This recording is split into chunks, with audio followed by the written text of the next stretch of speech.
மனிதானே மகத்தானவன், மனிதானே மகத்தானவன், மனிதானே மகத்தானவன். சினிமாவில எல்லாம் அதாவது முந்தியெல்லாம் விஜயகாந்த் படத்துல வந்தார்னா உண்மையிலேயே நல்ல அரசியல் படம் எடுப்பாரு. அதுல வந்து இவர் ஒரு போலீஸ் அதிகாரியா வருவாரு.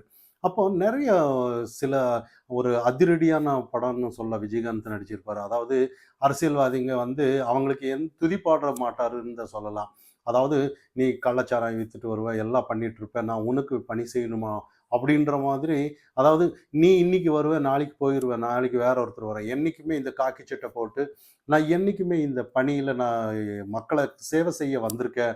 அப்படின்ற மாதிரி நெறைய விஷயங்கள் அவரு படத்துல. அப்போ உண்மையிலேயே போலீஸ்னா இப்படிதான் இருப்பாங்களோன்ற மாதிரி நெறைய விஷயங்கள். அதே மாதிரி ஐஏஎஸ், ஐபிஎஸ் அவங்கெல்லாம் உண்மையிலேயே அவங்க வந்து உண்மையிலேயே ஐஏஎஸ் படிக்கிறது, ஐபிஎஸ் படிக்கிறதுங்கிறதெல்லாம் இன்னைக்கு சாதாரண விஷயம் கிடையாது. அவங்க வந்து அவங்களோட அர்ப்பணிப்பு, அவங்கள ஏதோ ஒரு எய்மோட வருவாங்க. ஆனா இந்த இடத்துல அதாவது தமிழக அரசியல்ல இல்ல ஏதோ அரசியல் சார்ந்து இருக்கும்போது, அவங்கள மதிக்கப்படுகிறார்களா அப்படின்னு பார்த்தோம்னா, உண்மையிலேயே கேள்விக்குறிதான்னு சொல்லலாம். அதாவது ஏதோ ஒரு அரசியல்வாதி ஏதாவது நம்மள ட்ரான்ஸ்ஃபர் பண்ணிருவாங்களோ, இல்லையோ, இல்ல அவங்க குடும்ப சூழ்நிலையா, இந்த மாதிரி நெறைய இண்டிவிஜுவல் வந்து நெறைய இந்த சில விஷயங்கள்னால ஒரு பயம் இருக்கு. அதனால அவங்களுக்கு வந்து அவங்கள சார்ந்து ஏதாவது ஒரு துதி பாடுற மாதிரி அவங்க இருப்பாங்களான்ற மாதிரி ஒரு விஷயம் வரும்.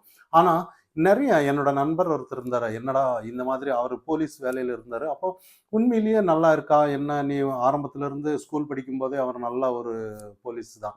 ஆனா, அதுக்கப்புறம் ரொம்ப நாள் கழிச்சு அவரு பார்க்கும்போது, அவரு சொல்றாரு, "இல்லடா நான் நெனச்சு போலீஸ்க்கு போனது வேற. ஆனா அங்க நடக்கிறது வேறன்னு" ஒரு சோகமா சில விஷயங்கள் சொன்னாரு. காரணம் என்னன்னா, அதாவது மக்கள் பணி செய்ற இடத்துல என்ன பிரச்சனை வரப் போகுதுன்ற மாதிரி. ஆனா, இங்க சில அதிகார வர்க்கம், ஏதாவது அரசியல்வாதிங்க இருக்கிறதுனால, சில மக்கள் பணி வந்து ஃப்ளெக்சிபிலிட்டி அதாவது அதாவது நேர்மையா பண்ண முடியாம, அவங்க ஏதோ ஒரு அ அவங்களுக்கு சார்ந்து பண்ற மாதிரி சில இருக்குது. அதனால நேர்மையா அங்க பண்ண முடியலையோன்ற மாதிரி நெறைய சில விஷயங்கள் சொல்லியிருந்தாரு. இப்போ இன்னைக்கு தமிழக அரசியல்ல அலங்கநர் ஜல்லிக்கட்டில் எல்லாம் நம்ம சில விஷயங்கள் பார்த்திருந்தோம். இன்னைக்கு நெறைய அத ஒரு விமர்சனமா பண்ணிட்டு இருந்தாங்க. இன்பநிதி அவர்கள் வரும்போது, இப்போ கலெக்டர் அவருங்க எல்லா அவங்க வந்து முன்னாடி இருக்கிற அரசு அதிகாரிங்க வந்து நின்னு, அதுல ஒரு பெண்மணி வேற மதுரை சங்கீதா அந்த அம்மா. அதே மாதிரி அமைச்சர் மூர்த்தி அவர்கள் வந்து அவருக்கு இது போடுறாரு, துண்டு போடுறாருன்ற மாதிரி.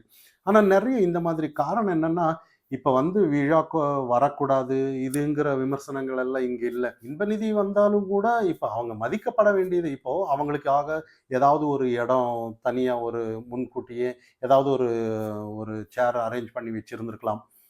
இப்போ அரசு அதிகாரிங்க வந்து இப்போ ஒரு சில விஷயங்கள் அமைச்சர் இருக்கும்போது, அமைச்சருக்கு தான் மதிப்பு குடுக்கணுமே ஒழிய, அமைச்சர் சார்ந்த வீட்ல இருக்கிறவங்களுக்கு மதிப்பு குடுக்கணுமா?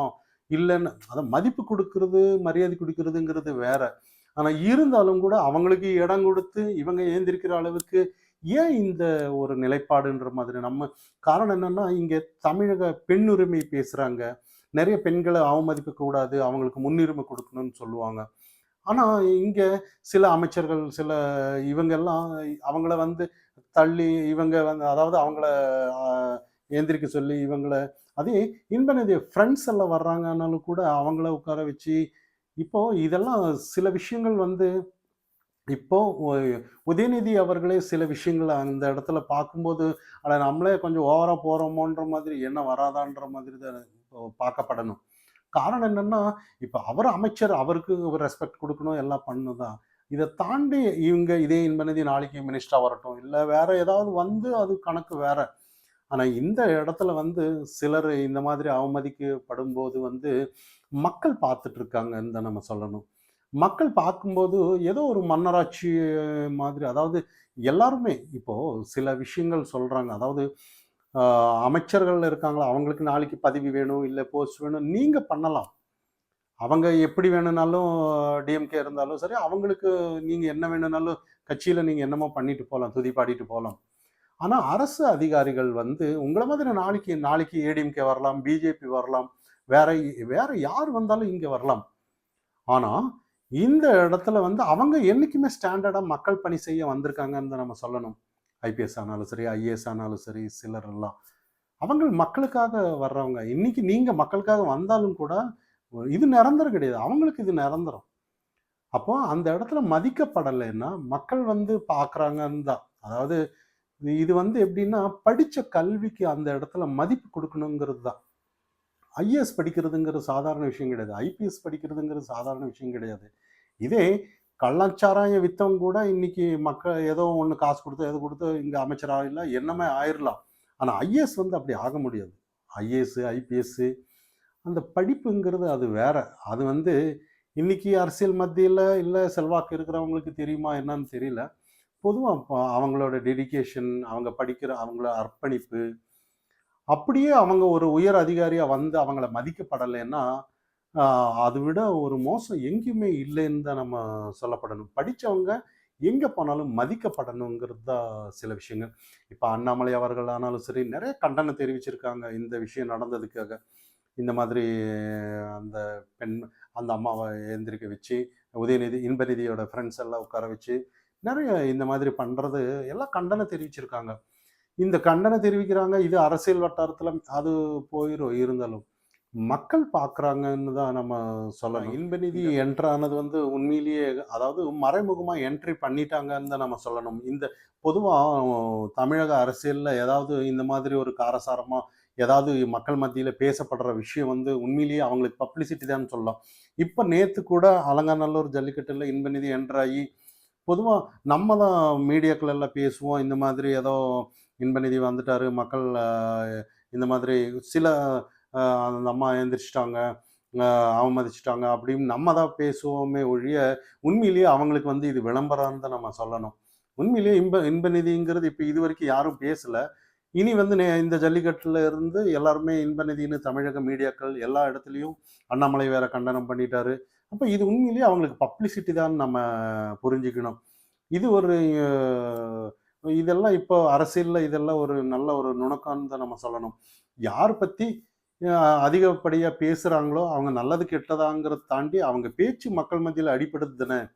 அப்படிங்கிறது தான் இங்க ஒரு பெரிய விஷயமா ஊடகம் வந்து எந்த விஷயம் மறைக்கப்பட்டாலும், இந்த விஷயத்த மட்டும் வீடியோ வந்து கரெக்ட்டா எடுத்து, நம்ம தமிழக மீடியால நமக்கு தெரியும். அவங்க எப்படி வேலை செய்வாங்கன்னு நமக்கு தெரியும். அதனால வந்து உண்மையிலேயே அவங்களுக்கு இது வந்து அவர் வந்து ஒரு டீ ஷர்ட் போட்டு, அடுத்த இளைஞரணி அணி தலைவரா வந்தாலும் வரலாம். அடுத்தது எம்எல்ஏ வரலாம், மினிஸ்டர் வரலாம். அடுத்தது துணை முதலமைச்சரா வரலாம். அதுக்கப்புறம் முதல் ம முதல முதல்வர் ஐயா ஸ்டாலின் ஐயா அவர்கள் ரிட்டயர் ஆவாரு. உதயநிதி அவர்கள் முதலமைச்சரா வருவாருன்ற மாதிரி நிலைப்பாடு, இதெல்லாம் எதிர்பார்த்த விஷயம் தான். ஏன்னா தலைமுறை தலைமுறையா அவங்க தான் வருவாங்கன்னு நமக்கு தெரியும். என்னதான் நெறைய வீடியோல நாங்க வரமாட்டோம், எங்க குடும்பத்தில இருந்து யாரும் வரமாட்டோம்ன்னு சொன்னாலும் கூட, இப்போ அதெல்லாம் இனி தமிழக மக்கள் நம்ப மாட்டாங்க. நாங்க வரமாட்டோங்கிறதில்ல. அவங்க தான் வருவாங்க. அண்ணாமலை சில இடத்துல சொல்லுவாரு. அதாவது 3G இருந்துச்சு. இப்போ 4G ஆயிருச்சு அப்படின்னு ஒரு சில விஷயத்துல சொல்றாரு. அதாவது கலைஞர் ஐயா, அதுக்கப்புறம் ஆ ஸ்டாலின் ஐயா அவர்கள், அப்புறம் உதயநிதி, அப்புறம் இன்பநிதி 4G ஆயிருச்சு இப்படின்ற மாதிரி இது கடந்த காலத்துல ஒரு விமர்சனத்த பண்ணிட்டு இருந்தாங்க. ஆனா என்ன விமர்சனம் பண்ணாலும், பண்ணலைனாலும் அவங்க ஃபிக்ஸ் பண்ணிட்டாங்கன்னு தான் நம்ம சொல்லணும். அதாவது திமுக அவர்கள் வந்து அவங்க பரம்பரையா அவங்க தான் வரணுங்கிறது ஃபிக்ஸ் பண்ணிட்டாங்க. தொண்டர்களும் சில இடத்துல அவங்களே சொல்றாங்க.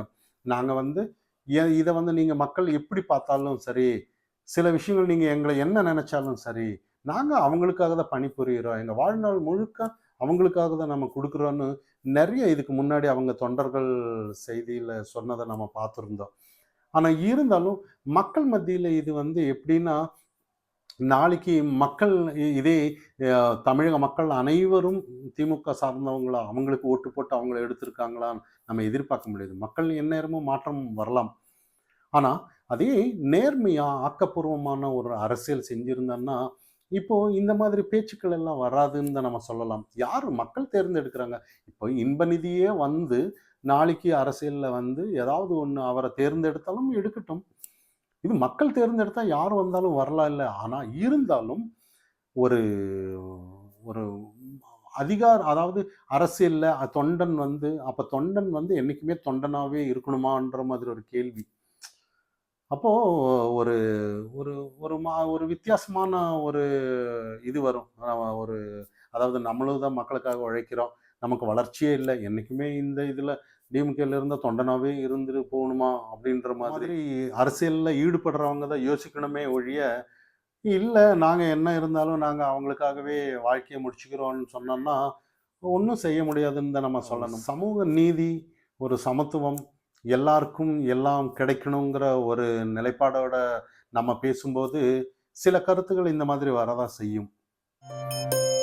மனிதானி மகத்தானவன்